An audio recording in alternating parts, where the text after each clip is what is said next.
Today ay magluluto naman tayo ng chicken inasal.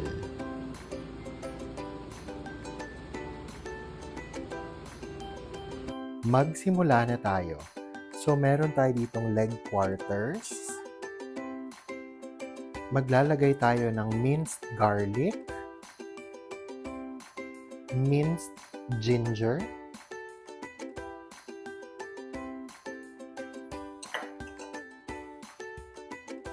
calamansi juice,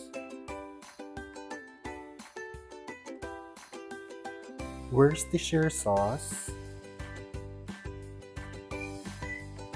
barbecue marinade mix, at banana ketchup. Hahaluin lamang natin ito ng mabuti at imamarinade natin sa fridge ng 1 hour or mas maganda pag overnight. After nating ma-marinate ang ating chicken overnight, ay isasalang na natin ito sa ating air fryer.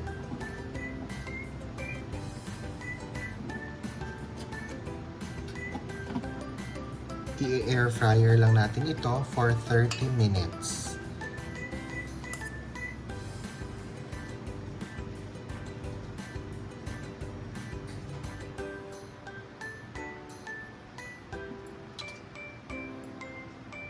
After 30 minutes ay luto na ang ating chicken inasal.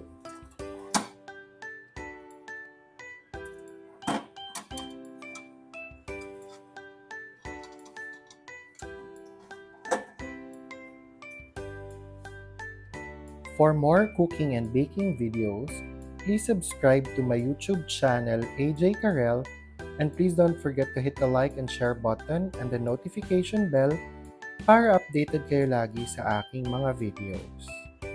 Salamat!